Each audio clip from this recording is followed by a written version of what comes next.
Pour commencer, un petit point concernant la législation en vigueur sur les armes de cette catégorie.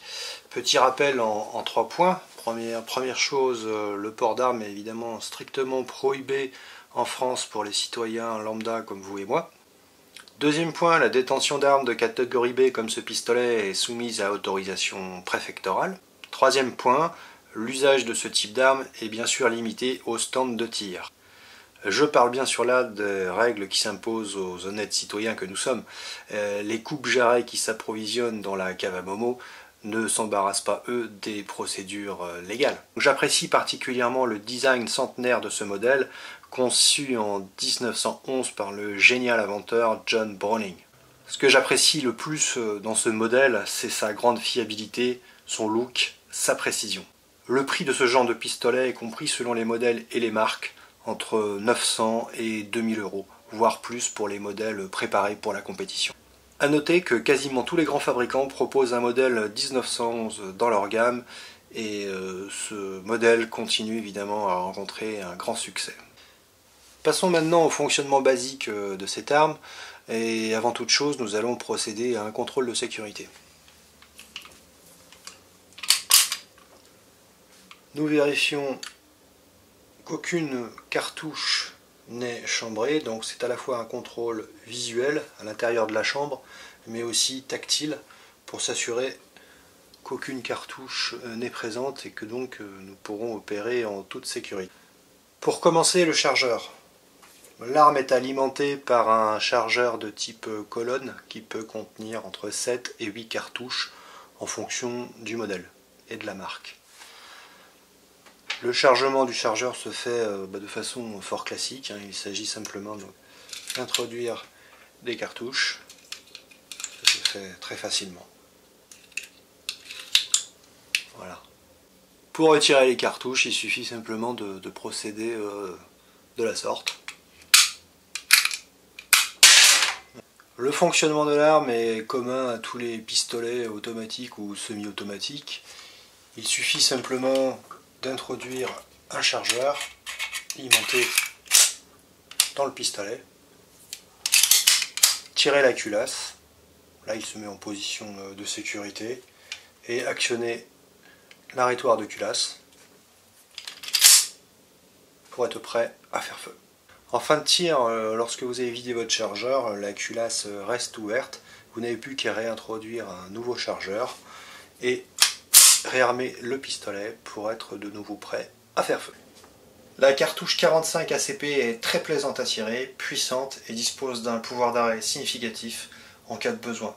C'est donc une munition très efficace.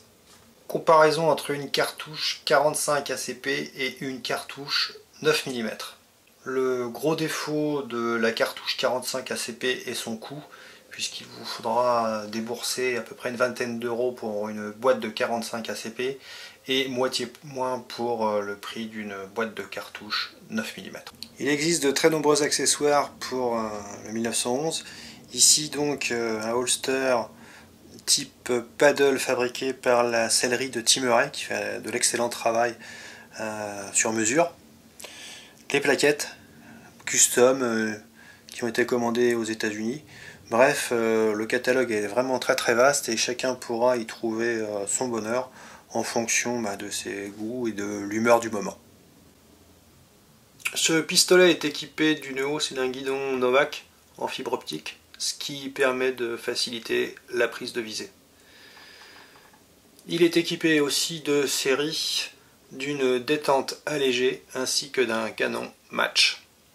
Pour l'entretien de l'arme, j'utilise en fin de séance pour un nettoyage rapide ce qu'on appelle un bore snake, littéralement un serpent de canon. C'est un outil très astucieux. Hop. Donc bore snake qui a effectivement la forme d'un serpent. Le fonctionnement du bore snake, c'est très simple. Une fois que l'arme est ouverte, vous introduisez donc la partie métallique en premier à l'intérieur du canon. Voilà. Hop. Vous faites glisser. Vous récupérez. On fait rentrer le corps du bore snake dans le canon et on tire. Hop. Et voilà, vous avez un canon tout propre.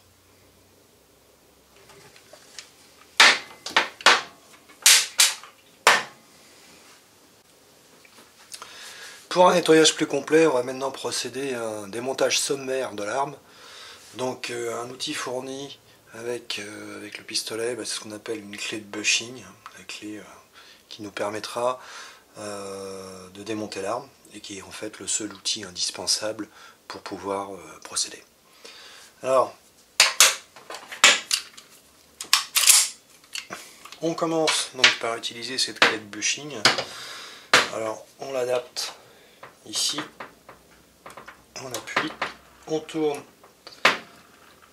un quart de tour dans le sens des aiguilles d'une montre. Alors là on fait très attention car évidemment il y a un ressort sous tension à l'intérieur, donc il ne s'agit pas de se le prendre dans la figure. Donc on appuie, on le contrôle avec le doigt et on tourne simplement et notre ressort est libéré. Ensuite, vous remarquerez commun à tous les pistolets de type 1911, il y a une petite encoche ici. Voilà. Donc on va reculer tout simplement jusqu'à cette petite encoche. Voilà. Ce qui nous permet de libérer donc l'arrêtoir de culasse. On appuie tout simplement ici. Voilà. Ce qui nous permet de retirer l'arrêtoir de culasse. Nous n'avons plus ensuite qu'à désolidariser la carcasse du canon. Ensuite, on a simplement à retirer le ressort et la tige guide. On voit que le canon est dorénavant mobile. Il est retenu par la bague de canon. Donc on la retire aussi. Voilà. Et notre canon est libre. Donc plus qu'à le glisser et le retirer.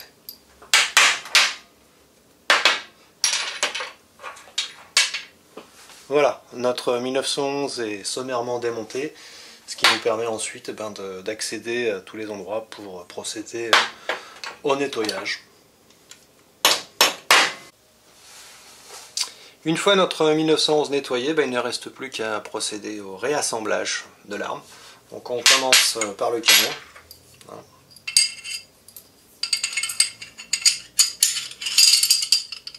Voilà. Ensuite on va remettre donc le ressort ainsi que la tige guide.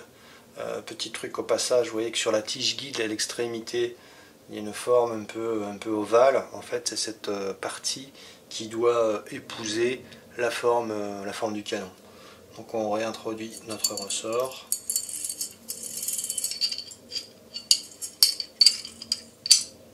Voilà. Vous constatez que sur le canon vous avez une pièce mobile ronde. Il faut la mettre en butée sur la tige guide. C'est dans ce trou en fait que va venir s'intégrer au niveau de l'arrêtoir de culasse cette pièce qui permettra en fait de solidariser la culasse et le canon.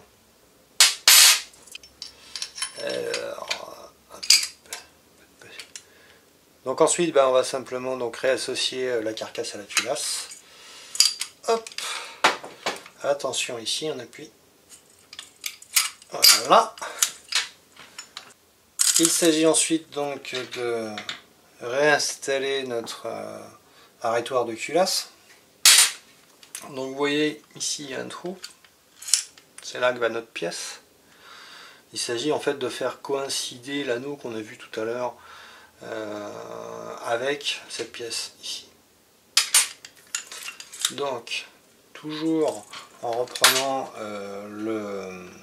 l'encoche, la deuxième encoche ici, hein, on va reculer la culasse.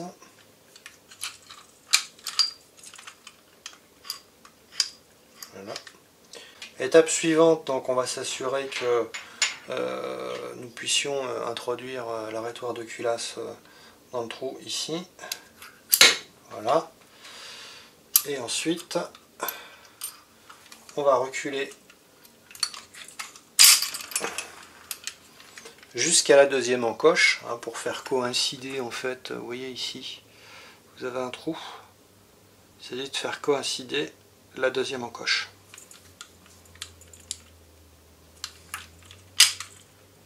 Voilà. Donc là on est pas mal.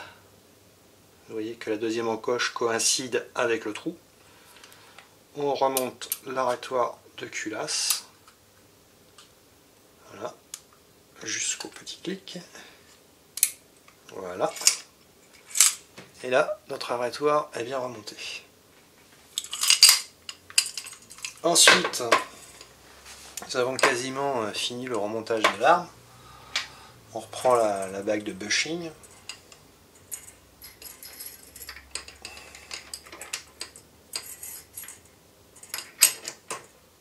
Voilà. Le plug, hein, qui va à l'extrémité du ressort. Donc on le place à l'extrémité du ressort. On appuie bien avec le doigt, bien gaffe de ne pas se le prendre dans la figure. Et ensuite, donc, on tourne, voilà, la bague de canon. Clic. Voilà, notre ressort est bien accroché. On vérifie le bon fonctionnement de l'arme. Ça marche. On est reparti pour une séance de tir. Voilà, j'espère que cette vidéo vous a plu, hein, et vous donnera envie de tester un 1911. Il ne me reste plus qu'à vous dire au revoir et à bientôt pour la prochaine vidéo. Merci.